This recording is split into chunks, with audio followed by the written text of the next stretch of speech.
어, 이분은 그 개항의 교환에 발생한 성격인데요.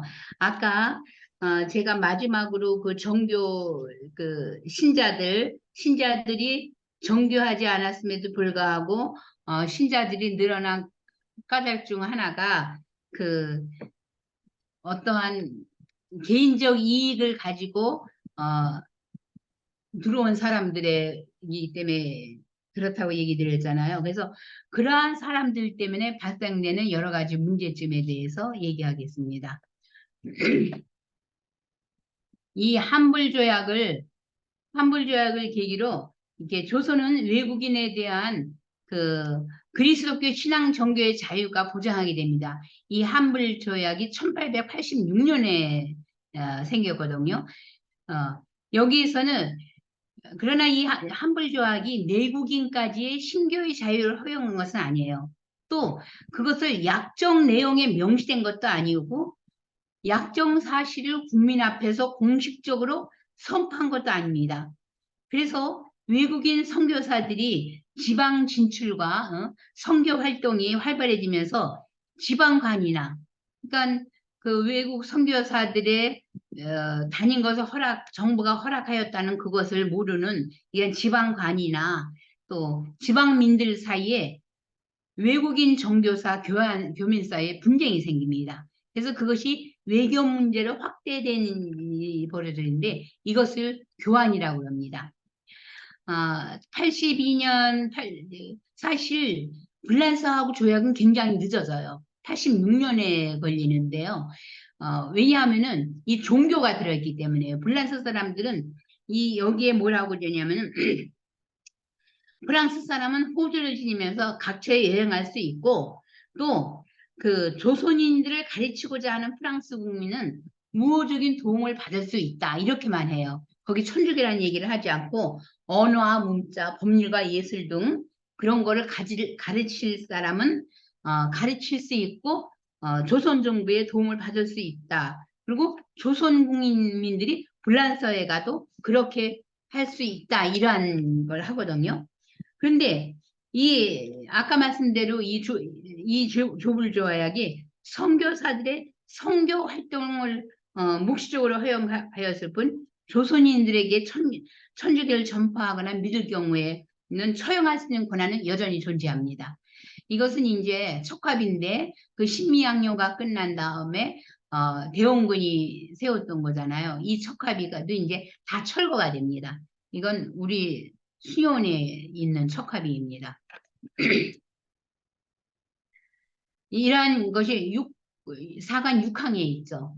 그래서 조불조약 이후 선교사들은 상복을 벗고 이제 그전에는 상복이 천사의 옷이라고 해서 상복을 입고 다니잖아요. 성직자 복장을 입고 프랑스인으로서의 취해법권, 그러니까 조선의 법에 허용되지 않는 거죠. 어, 그러면서 이제 박해 시대 신자들이 고통받은 걸 생각하면서 신자들을 적극적으로 보호하고자 합니다. 여기 이제 이렇게 다니다가 이렇게 이제 성직자복을 입고 다니는 거죠. 그래서 한불조약 이후 그 불량주교님에 의하면 한불조약 이후 서울에서 집을 샀는데 공소집이 아니라 교리 강의실로 사용할 목적으로 집을 한 채 샀는데 본인의 사랑방에는 양반과 학자들을 위한 집으로 쓰고 있다는 거죠. 그래서 그러면서 이제 사람들이 뭐라 그러냐면 거의 모든 양반집 사랑에서 카톨릭에 대해서 이야기하고 있다. 그런데 이때 서울 지역의 교세가 많이 확대됩니다. 이때는 이제 아직 지방민에는 이러한 그 약정 내용이 지방에는 공포가 전해지지 않았기 때문에 서울에만 이제 많은 사람들이 모이게 되는데 왜냐하면 서울에는 모든 외교 공간이 서울에 자리 잡죠. 조일 수호조약, 뭐 조미 통상조약, 조불조약, 뭐 조용조약 다 했으니까 그러한 공사관들이 다 서울에 자리 잡으면서 이 지역은 선교의 자유가 공식적으로 보장되었습니다. 이건 이제 시기별 저건데 앞부분이 설명이 안 돼가지고 92년 이후로 이제 신자 수가 이렇게 상향하는 것을 볼 수가 있습니다. 그리고 성인 영세자가 91년부터는 1천 명 이상을 이렇게 보여지다가 94년부터 와가지고 이제 줄어들고 그랬는데요. 이러한 1895년 교세 이러한 위축 현상은 그 농민운동으로 이렇게 말미암은 것으로 볼 수 있습니다. 근데 이렇게 교세가 늘어날 수 있었던 것은 뭐냐면요. 고종이 1895년 8월 28일 뮤테가 만납니다. 뮤테가 만나고 이때 러시아의 세력이 일본의 세력을 견제할 제3의 세력으로 프랑스를 이제 고종이 선택해가지고 프랑스가 한국의 평화를 조선의 평화를 유지하는 역할을 담당해 줄 것을 교섭할 것을 제의하죠. 그래서 선교사들에게 이제 막강한 힘이 주어지게 됩니다. 그래서 이제 주교님도 미철주가 이런 말을 합니다.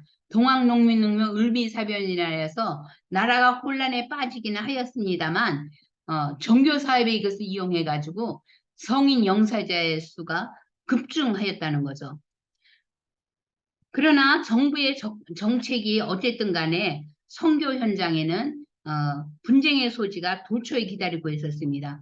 왜냐하면은 천주교가 교인들이 살고 있는 현장은 철저한 농촌 사회였고 유교 윤리가 지배하는 유교 사회였어요. 그래서 이때 조선에서 가장 큰 문제가 전전, 군종, 황공, 우리가 삼정의 문란이라고 그러는데 이 삼정의 문란으로 조선 정부와 향촌 사회가 어떤 농민 수탈이 굉장히 그게 다였을 뿐만 아니라 서양 제국의 침략 앞에 또 반외세 감정의 파고가 극도로 이렇게 높아졌던 시기가 바로 이 교환이 발생하는 시기인데요.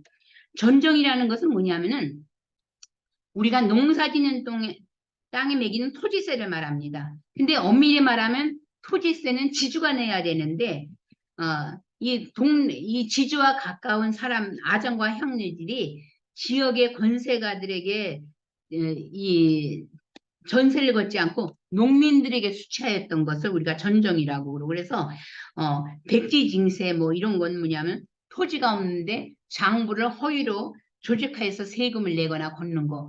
요즘 말하면 부동산에서 일어나는 여러 가지 문제점이죠. 그리고 군정이라는 건 뭐냐면은 그대로 군육을 이 조선에도 16세부터 60세까지가 내는 군포를 말합니다. 그런데 16세도 아닌 어린이한테 군포를 내게 한다든지 60세가 넘은 노인들한테 군포를 내게 한다든지 이런 것을 우리가 군정이라고 합니다. 그리고 이제 또 환곡이라는 것은 봄에 쌀이 없고 그럴 때는 나라에서 말하자면 쌀을 빌려주거든요. 그리고 가을에 추수할 때 갖게 하는데 이것을 빌려주지도 않고 가을에 이제 많은 추수를 한 거를 나라가 가져간다든가 이런 것은 이제 삼정의 문란이라고 그러는데 이 대한제국 말에는 이러한 삼정의 문란이 굉장히 심했었습니다. 그래서 이런 것을 다 그대로 냈던 이제 천주교 신자들이 나중에 천주교가 이제 하나의 세력으로 부상하니까 내지 않고 이의를 제기하는 거예요. 나는 봄에 빌려가지도 않았는데 나라에서 이걸 내라고 그런다. 그러면 이제 신부랑 같이 가가지고 그걸 따지는 거죠. 그러면은 이 향토나 이러한 이 지방 군민들이 불란서 사람들이 세력이 무서워서 그럼 너는 내지 마. 이렇게 하면서 이제 왜 저 사람은 내고 안 받고 나는 내게 하냐. 이러면서 또 이제 지방 세력들이 이제 문제가 생기고 이러한 데서 발생하는 것을 우리가 교환이라고 합니다. 그래서 대한제국 말에는 그 300여 건에 달하는 교환 가운데 여기 이제 한국천주교회사와 이 한국근대천주교회 향천사회 이 박찬씨란 분이 이러한 교환을 굉장히 많이 연구해가지고 나온 것 중에서 제가 131개 그걸 가지고 이제 저도 요거를 해봤습니다. 그래서 이 교환의 유형을 보면은 뭐냐면 천주교에 대한 부정적 인식 그것 때문에 그냥 선교사들이 잘못하지 않았는데도 무조건 배척하고 폭행하고 이건 대부분 지방에서 일어나는 일입니다. 그 추방했던 거. 그다음에 신자와 비신자의 분쟁에 신부가 교인을 보호하기 위해 개입한다든가. 가탁교인, 여기서 가탁교인이라는 것은 뭐냐면 동학난이 일어난 다음에 동학난이 이제 그 진압된 다음에 그 동학교도들을 색출하니까 그 사람들이 천주교에서 신부들의 세력이 있구나 그래가지고 천주교를 전향을 해가지고 이제 부리는 횡포, 그리고 천주교의 전례와 조선의 전통적인 관습과 충돌. 이런 건 뭐냐면은 성당을 짓는다고 신당을 부수거나 또 마을의 신목, 이제, 그러니까는 이때 들어왔던 선교사들을 보면은요, 서품 받은 지 1년 만에 들어온 선교사들이 많습니다. 그러니까 조선의 어떤 풍속 같은 걸 모르고 그냥 그 마을에 가서 그러니까는 성당을 세우거나 뭐 교당을 짓기 위해서 이러한 작태를 벌이는 거죠. 그다음에 무효지를 둘러싼 소송에 비신자와 신자와 비신자가 얽히는 이러한 거, 사회주의 이러한 것 때문에 이제 여러 가지 교환이 저거 됩니다. 그래서 우리나라에서 이 교환이 발생한 시기는 그 수호조약 통상 이후부터 을사늑약, 즉 일본에 의해서 우리의 외교권이 빼앗기기 전까지 20년간에 일어난 사건입니다. 왜냐하면 을사늑약으로 인해 가지고 우리가 외교권을 일본한테 빼앗기잖아요. 그런 다음에는 이제 다 있던 우리나라에 있던 여러 가지 영사들이 다 이제 그 자기 나라로 돌아가면서 일어나지 않습니다.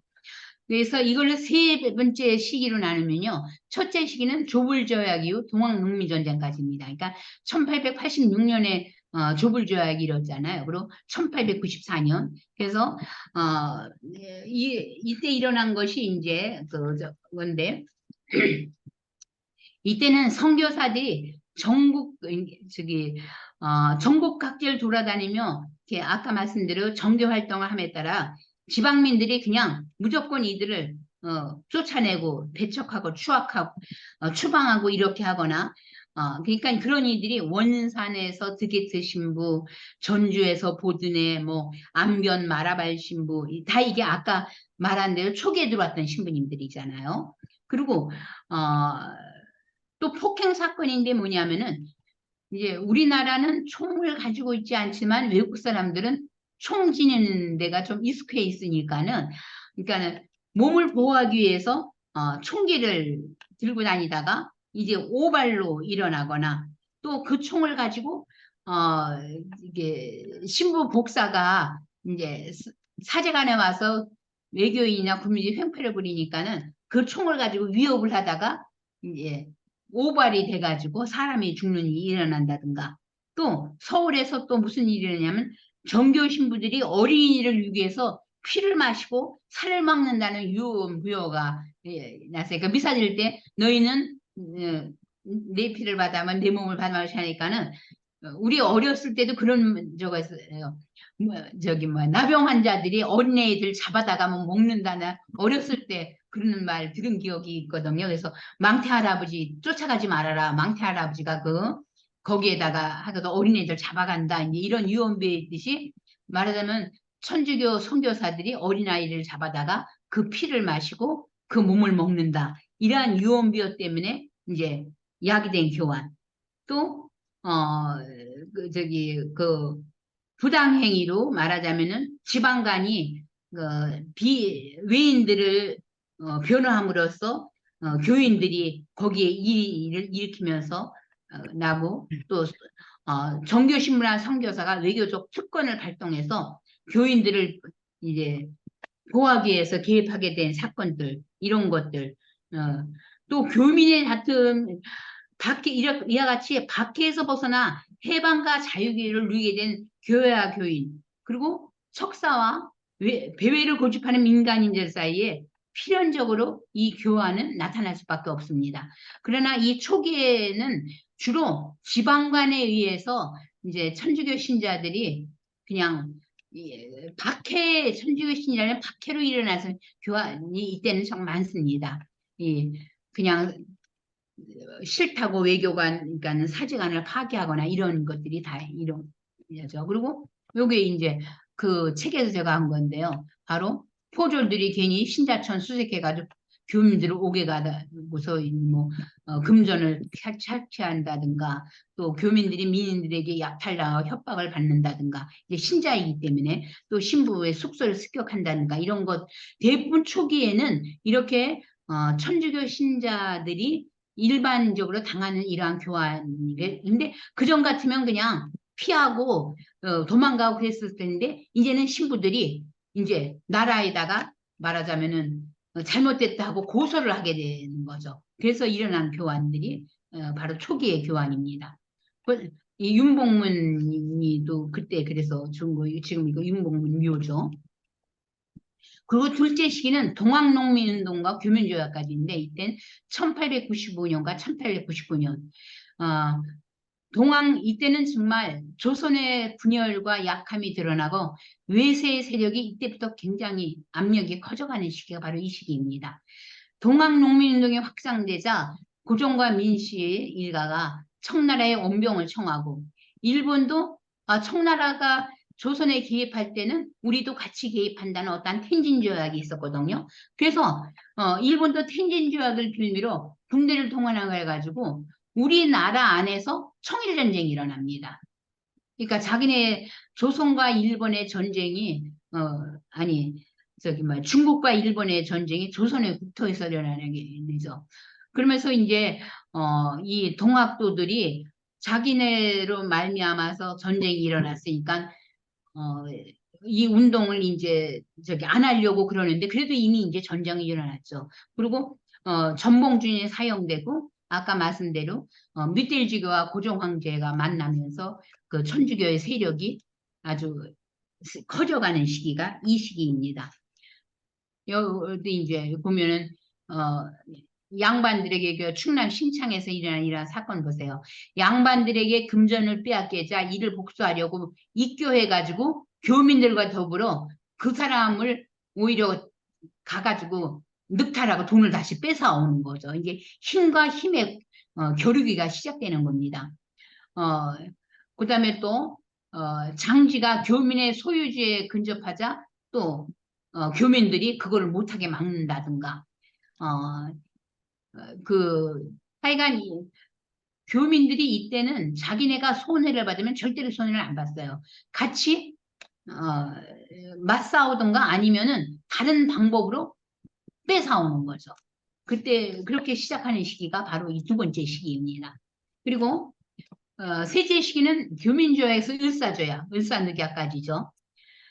이때 비로소 교민조약을 통해서 공적으로 종교의 자유를 인정하게 됩니다. 그러니까 그 전까지만은 1899년까지는 인정하지 공식적으로 인정했다는 그러한 그가 없는데도 이미 나라나 관민에서는 이 카톨릭의 세력, 프랑스의 세력에 의해서 이제 프랑스가 세력을 피우면서 뭐라고나 말할까 사회 세력으로 등장하는 거죠. 이제 교회가.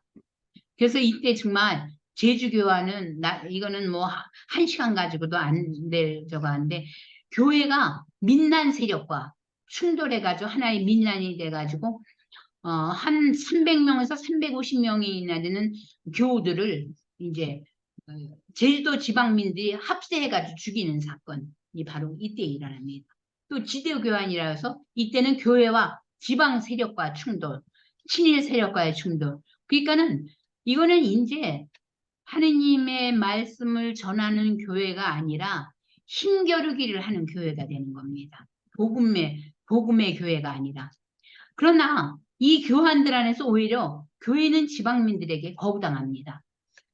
즉 선교사들은 교우들의 그 사회적, 경제적 이권을 대변해 주는 등 교인들 신상 문제에 적극 개입해야지만 결국 지방민들에게서 교우들을 고립시키는 일을 초래하게 되는 것이 바로 이 셋째 시기입니다.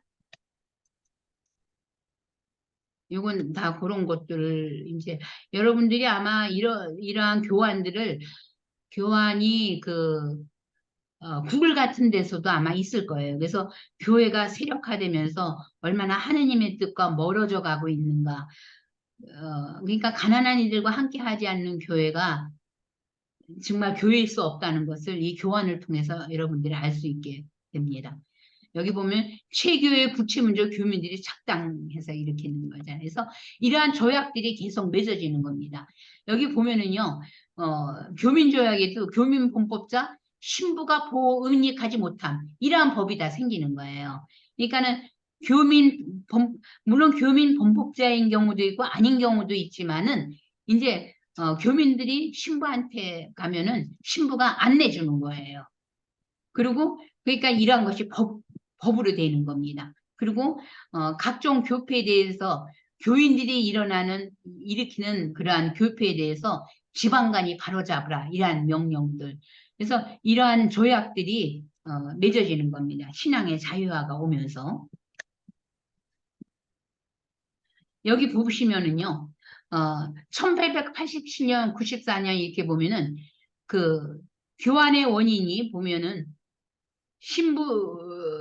교민의 월권 발표가 초기에는 없어요. 이게 1차 교환 시기거든요. 근데 1차 교환 시기와 2차 교환 시기가 얼마나 차이가 나는지 알 수 있냐면 교환의 전개 영상도 관민 공격한 것이 1차 시기에는 4건밖에 없어요.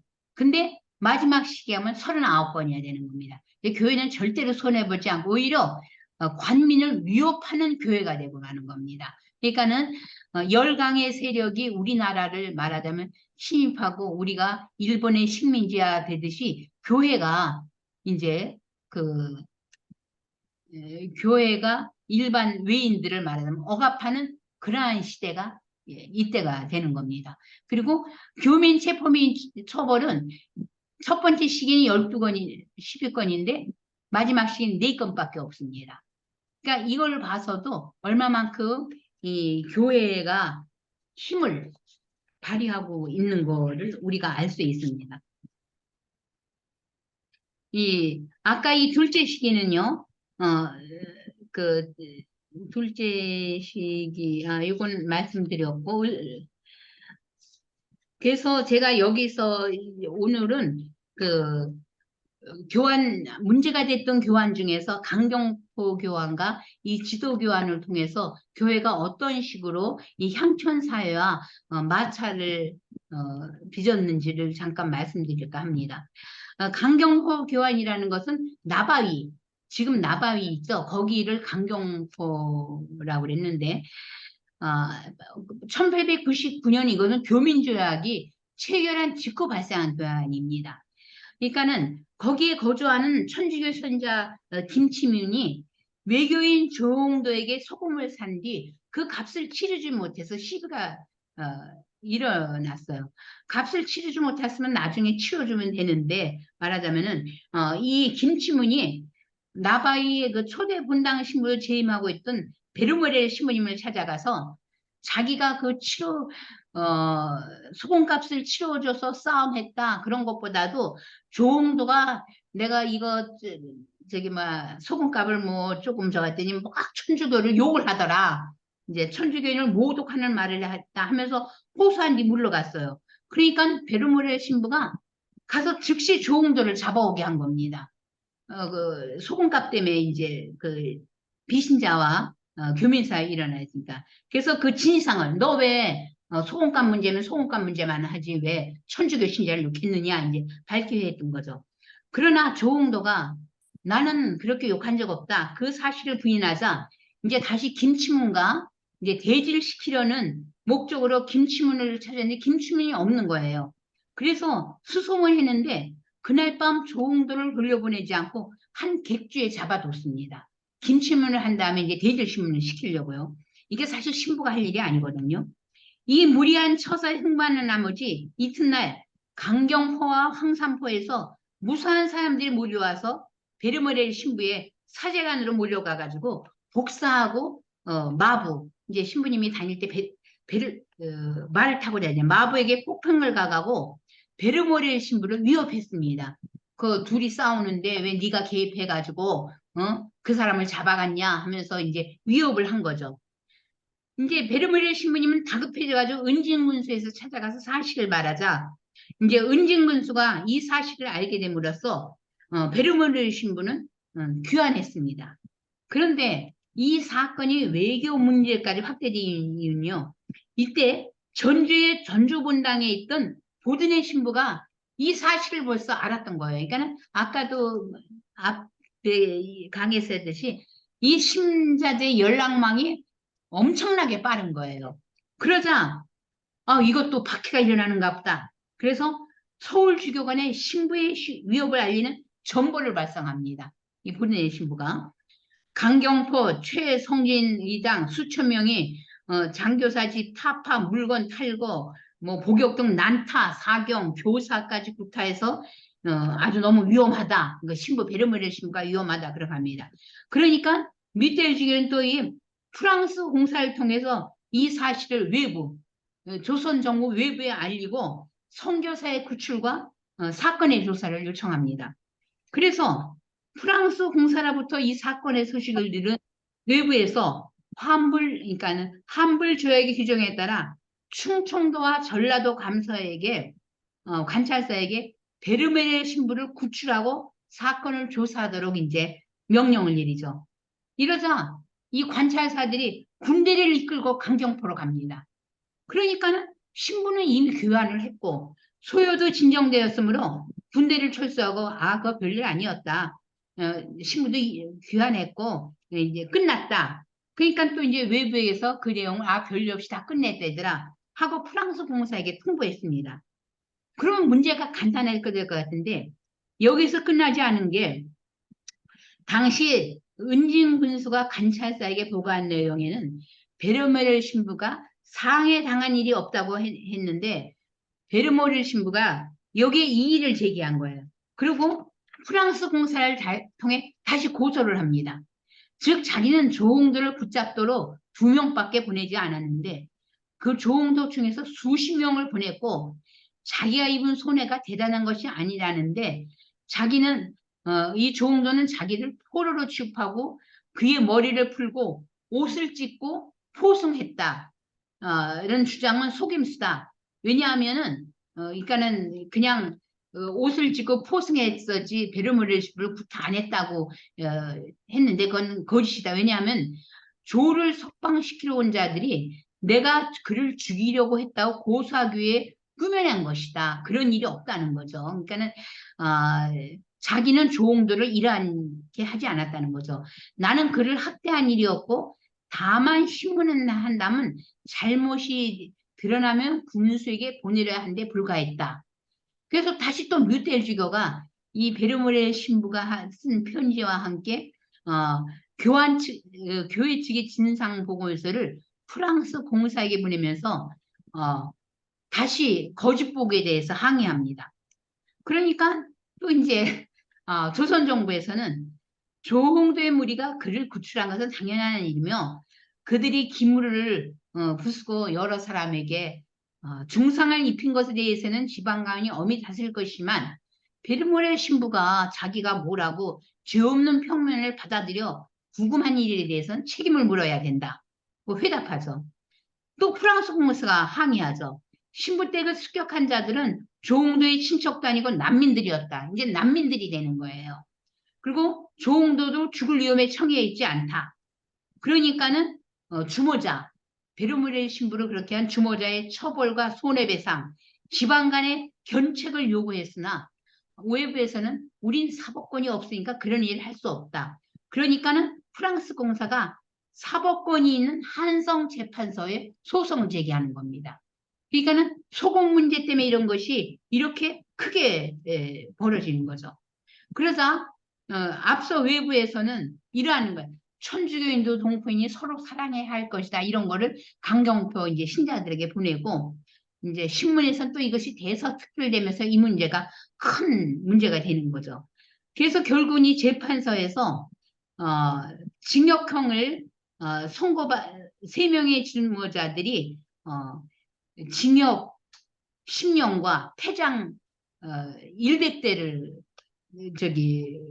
선고받으면서 6개월 만에 이제 이 사건이 결말이 나고 그러자 교회에서는 이들을 바로 석방합니다. 1년 정한 것을. 이런 걸 통해서도 우리가 알 수 있는 것은 뭐냐면은 교회가 형량이 확정된 후에 이들을 석방한 것은 이들에 대한 처벌의 목적이 아니라 지방민들과의 마찰, 기싸움에서 기득권을 가지려는데 이게 생각으로 이러한 문제를 확대시켰다는 걸 알 수 있는 거죠. 그래서 이러한 일이 강경표 교환이고요. 또 이때 지도교환이라는 것이 있는데 이 지도교환은 목포 지역에서 제주교환, 제주에서 그렇게 많은 사람이 학살당했다고 그랬잖아요. 민난으로 발생돼 가지고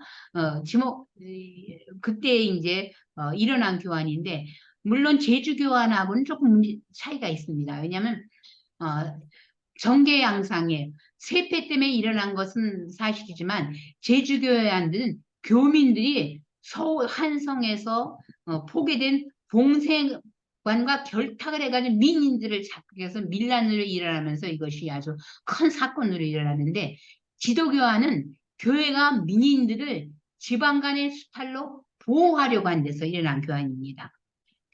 그렇지만 역시 순수한 신앙 신보다 서양 신부의 이해 이득을 차지하려는 불분별한 이교가 주요한 원인이 되고 이것은 또 교폐의 원인이 되는데요. 이것이 일어난 것은 뭐냐면은 교민들이 말하자면은 그 한말 여러 교황 가운데 교회가 민일가대로 지방간을 배척했던 사례 중에 하나로 주목된다 이렇게 얘기하는데 몇몇 사람이 그러니까는 도서 주민들로부터 그 돈을 강요하다가 광주부 관찰사로부터 문책을 받고 이제 군수의직에서 파면될 뻔한 일이 벌어집니다.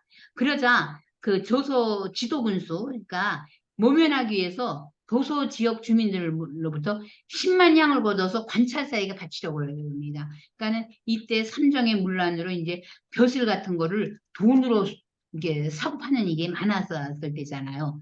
그러자 이제 몇몇 사람은 아무 그 항의도 없이 돈을 냈지만 그 중에서 새로 입교한 사람이 그 돈을 왜 이유 없이 내냐고 목포로 도망쳐 왔습니다. 그래가지고 그런데 또 이 목포에 있던 신부님이 이 신자들과 같이 데리고 지도로 가가지고 왜 그들에게 돈을 걷느냐 이건 합당하지 않다. 그리고 그러자 이제 군수가 잘못했다. 이들 죄인들이 교유인 것을 모르고 그랬다. 그러면서 앞으로 가로 나와가지고 그 교인들을 앞으로 부모와 같이 대하겠다. 이런 말까지 이렇게 합니다. 예, 이 기록에 보이듯이 도서 지역 교민들은 교회의 어떤 서양 신부에 의지하여서 지방 간의 이게 수탈에 저항했습니다. 여기에 정말 신부가 교민들을 이끌고 군청을 찾아가 군수를 굴복시킨다는 것은 정말 밖의 시대를 생각하면은 이건 상상도 될 수 없는 거죠. 그런데다가 또 뭐라고 주교한테 편지를 보냈냐면요. 우리가 두려움 없이 숨 쉴 수 있게 되기 위해서는 제주도의 폭동에 대한 진압은 대대적인 것이어야 하며 공개적인 것이어야 합니다. 군수인 이 늙은 악한을 교인의 지도자들 체포하라는 명령을 내리려고 할 때 그를 추방할 수 있다면 그것은 아주 유익한 일이 될 것입니다. 만일 주교님께서 그러니까 지도에 들어가기 전에 벌써 주교님한테 이런 편지를 쓴 거죠. 만일 주교님께서 아무것도 이룩하시지 못한다면 주교님은 여러 지역의 수많은 교인들의 죽음으로 눈물을 흘리게 될 것입니다. 즉 지도 군수의 축출과 지도 사건에 영향을 미친 지도 사건에 대한 제주 사건에 대한 철저한 진압을 요청하는 거죠. 그러니까 이때 이 제주도 민난 때 프랑스 함대가 두 척인 제주도에 온 일까지 있거든요. 즉 사건의 해결을 위하여 한 본당의 신부가 이렇게 강경한 입장을 가질 수 있었던 것은 당시 천주교회가 프랑스 제국주의 열강이라는 배후설을 가지고 있었기 때문에 가능했다고 보여집니다. 그래서 여기 보면은요, 그 후에 이런 일이 벌어진 거죠. 섬으로 가는 포졸들이 세금 진수자들을 교인이 아닌지 물어보고 천주교인이면 규정된 세금만을 요구하고 천주교인이 아니면 3 내지 4배를 지불게 있다는 거죠. 천주교, 참 이렇게 마음 아픈 사건이죠. 이러한 교환들은 대부분 이런 것 때문에 일어나는 겁니다. 그래서 여기 보면은 그 천주교 그 예비자 수가 이렇게 많이 늘어나죠. 하이도 같은 경우는 400명, 뭐 100명, 섬에서 이건 이제 요게 지도 그 서해안에가 안창도, 족통도, 비금도가 섬이거든. 그 섬에 주민이 얼마나 된다고 이렇게 예비자 수가 이렇게 늘어나고 있겠어요. 그러니까 이렇게 해서 생기는 예비자들은 정말 그 복음 때문에 입교하는 것이 아니라 어떠한 자기의 이익에 의해서 입교하는 거가 많은 거죠. 근데 사실은 우리가 입교할 때 꼭 복음 때문에 복음을 알아서 하나님을 알아서 입교하진 않습니다. 저도 어렸을 때 성당 다닌 게 뭐 예수님이 있다고 믿어서 다닌 게 아니라 엄마가 있다고 그러니까 있는 거고 엄마가 다니라고 그러니까 다니는 거거든요. 근데 신앙생활을 하면서 성서를 읽고 또 신부님 강론 듣고 책을 읽고 그러면서 내가 정말 하느님이 계시구나 하는 것을 이렇게 체험을 하게 되는 거거든요. 근데 우리가 영세할 때 어떤 신부님이 그랬대요. 신부님이 김남수 주님인가? 왜 신부가 됐냐면은 계란 후라이를 먹고 싶어서 신부가 됐대요. 그래서 공수에 가면은 엄마가 신부님 오면 신부님한테만 계란 후라이를 해줘서 나도 신부가 되면 저걸 먹겠구나. 그렇게 했지만 만약 그 신부님이 단지 계란 후라이만 먹고 싶어서 신부가 되었던 어린 시절 그대로 있었으면은 그거는 아니었죠. 그래서 우리가 사실은 그 이교할 때 이렇게 여러 가지 조건 중에서 뭐 부인이 신자이기 때문에 친구가 권유하기 때문에 애들이 천형성취하기 때문에 여러 가지 그 복음적인 아닌 이유가 있게 하더라도 우리가 신앙을 키우면서 이 사람들이 자기의 신앙을 성숙시키기 위해서 정말 성서를 읽는다든지 또 성서에 관한 책을 읽다든지 그랬었으면 정말 좋은 신앙인으로 성숙할 수 있었는데 섬은 그렇지가 못했기 때문에 어떠한 문제가 일어나면 바로 이들이 또 냉담하는 사건이 벌어지는 거죠. 어, 여기 제가 이건 왜 적었냐면 서품일가 한국 도착일이 바로 그 다음 해잖아요. 보드네 신부님도 84년에 서품 받고 85년에 도착하고. 그러니까는 이 시기에 들어온 신부님들은요. 한국의 문화와 풍습도 모르고 한국말도 모르고 그러니까 어떠한 사고를 가지고 했어요. 불란서인들의 사고를 가지고 오기 때문에 서구의 사고, 그러니까 그리스도를 믿지 않는 사람들은 모두 미개인인 거예요. 세례받지 않은 사람들도. 그러니까는 그들에게 하느님의 복음을 전한다는 것은 세례자들, 그러니까는 그리스도인을 만들려고 예수님이 말하는 그리스도인이 아니라 세례를 받는 그러한 사람들을 만들었고 또 언어도 능통하지 못했기 때문에 제대로 그 새로 영세받는 사람들한테 복음을 가르칠 만한 그러한 능력도 사실 되지 않았던 거죠. 그러면은 이것도 생각하면서 우리가 영세받은 후 또 내가 재속회에 입교한 후 무엇이 달라졌는가? 나는 내 신앙의 성숙을 위해서 어떠한 노력을 해왔는가? 만약 하지 않았다면 나도 어떠한 그 신앙의 위기가 왔을 때 그야말로 돌밭에 뿌려진 그러한 씨앗이 될 수도 있다는 것도 이런 걸 보면서도 우리가 같이 알 수 있다는 거죠. 여기 바로 이때 천주교인들 살해당한 신체가 이렇게 적어져 있는 거죠. 바로 관덕정 앞에서 300명에서 350명의 신자가 그 제주도민들에 의해서 학살당한 거죠.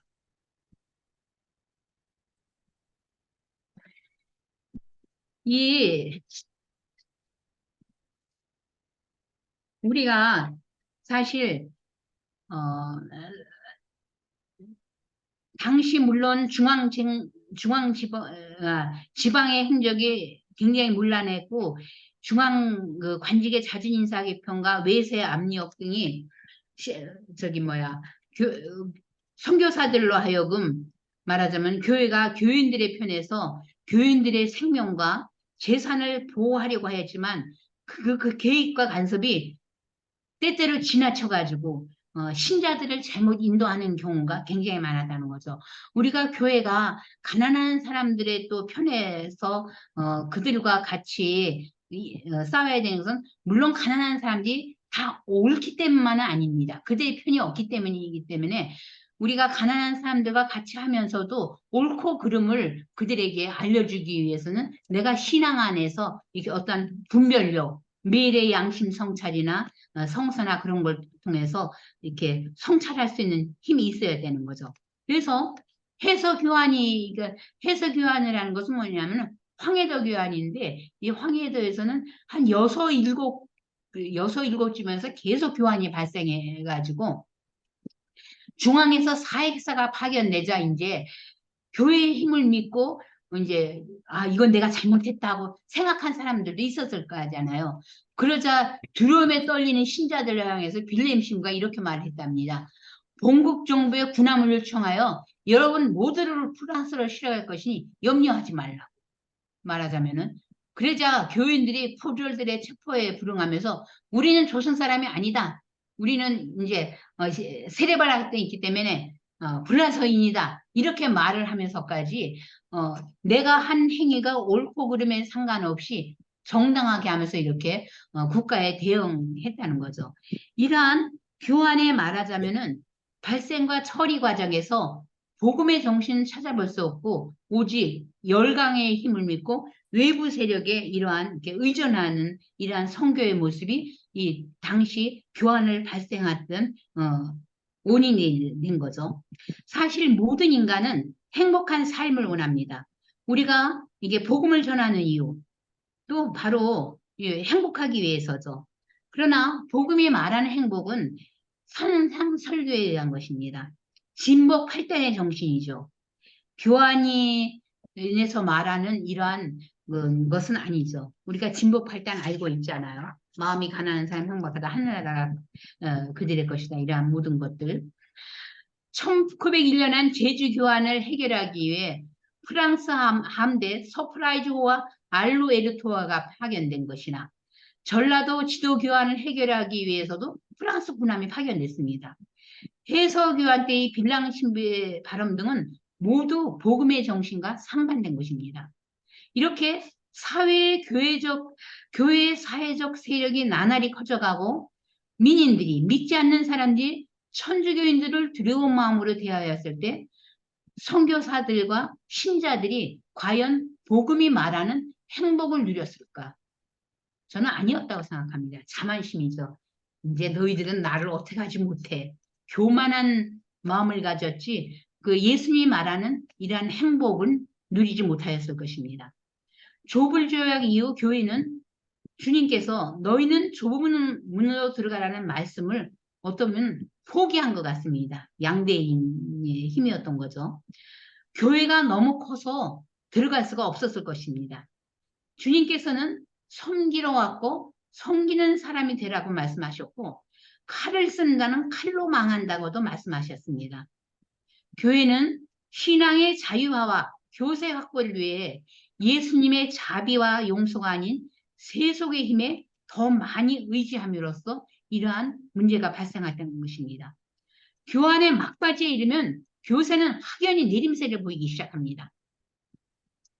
일본의 힘이 커지면서 사람들이 교회를 떠나서 일진회에 가입하고 개신교로 교종하기도 하지만요. 이 황해도의 교세를 보면은 해서 교환이 끝난 후 교환이 말하면 정부 측으로 유리하게 전개되자 교민들이 오히려 교회의 폭동을 일으킵니다. 하느님을 믿음으로써 신자가 된 거 아니기 때문에. 그리고 신부를 핍박합니다. 여기 보면 1904년에 성인 세례자에 대해서 1903년에 3,400 쭉 늘다가 여기 4년에 168명이 됩니다. 예비자. 그리고 세례자도 168명, 예비자도 45명, 신자수는 5,486명 확 줄어드는 거죠. 그러니까 이렇게 빠져나가는 거예요. 신자라고 할 수가 없었던 거죠. 박해 시대에 사제가 없던 시절에도 박해가 잠잠해지면 교인들의 숫자. 전 시간에 이제 박해가 끝나니까 교인들이 다 다시 신부님을 찾아와서 성사 보고 신앙생활을 시작했잖아요. 근데 이 교환 때는 그렇지가 않았던 거죠. 어, 이것은 우리가 가난한 신자들의 복음적 삶이 정교하였던 거와 전혀 아주 대치적인 모습을 보입니다. 카톨릭 교회는 성사 생활이 신앙 생활의 중심이죠. 오늘날 교우들은 예전처럼 성사 생활을 정말 중심으로 신앙 생활을 하고 있는가? 그렇다면 우리가 신자들의 재복음화가 가족 안에서 또 우리 공동체 안에서 박해 시대처럼 출발점이 되어야 한다면 우리가 말씀이 뿌려질 수 있는 좋은 밭이 되기 위해서 우리들의 밭을 어떻게 가꾸고 돌보아 줘야 하는지 그리고 내가 내 밭을 좋은 밭을 만들기 위해서 가꾸고 돌보고 있는지 만약 가꾸고 돌보고 있다고 생각하면 어떻게 내가 그걸 가꾸고 돌봐야 하는지 생각해 봐야 할 것입니다. 또 종교 중에서 가장 어려운 것이 가족 종교라고 하죠. 초기 종교에는 가족 종교로부터 시작됐습니다. 물론 오늘날 핵가족 시대는 이것을 불가능해 하지만은 그보다도 더 뭐냐면 신앙의 자유다. 나는 뭐지만 나는 우리 자식한테 신앙의 자유를 주겠다. 이렇게 많이 생각하는데 과연 내가 이 신앙의 자유를 주겠다는 이 내 말 속에는 어떤 의미를 가지고 하고 있는지 각자가 이렇게 생각해 봐야 될 것 같습니다. 그래서 우리가 정말 가족 안에서 복음적 삶을 살기 위해서 내가 성서를 읽고 매일매일 하루를 성찰해가면서 내가 하루의 지향을 어떠한 지향을 가지고 살았는가. 물론 아침에 일어나서 성호 먹고 저녁 때 그냥 잠자리에 들 수도 있지만은 저녁에 살면서 내가 오늘 하루 동안 어떤 사람한테 좋은 일을 해가지고 좋은 영향을 끼쳤다면 그 좋은 일을 하면서 그냥 했는가? 아니면 내가 예수님 생각을 해야 했는가? 그러한 것에 대한 지향에 대한 생각. 또 내가 오늘 어떤 사람에게 나쁜 영향을 끼쳤다면 나의 행위 중에서 그것이 어떻게 나쁜 영향을 끼칠 수 있는가. 그럼 그 사람과의 또 다음번의 관계에서는 내가 어떻게 해야 되는가 하는 이러한 매일의 성찰 없이는 우리는 영적인 성장도 할 수 없고 할 수 없을 것 같습니다. 없고가 아니라. 그래서 이러한 매일 성찰할 수 있는 그러한 삶을 살도록 한번 이 시간을 통해서 한번 생각해 봤으면 좋겠습니다. 너희의 빛이 사람들 앞을 비추어 그들이 너희의 착한 행실을 보고 하늘에 계신 너희 아버지를 찬양하게 하여. 그리고 또 우리가 어디냐 사랑에서 태어났고 사랑에 생겼으니 우리 보는 사랑이요 목적도 사명도 사랑일세. 어떠한 사랑을 우리가 하면서 살아가야 될 것인가. 이기적인 사랑 아니면 하느님의 사랑 십자가의 사랑 생각하면서 사는 매일이 되었으면 좋겠습니다. 감사합니다.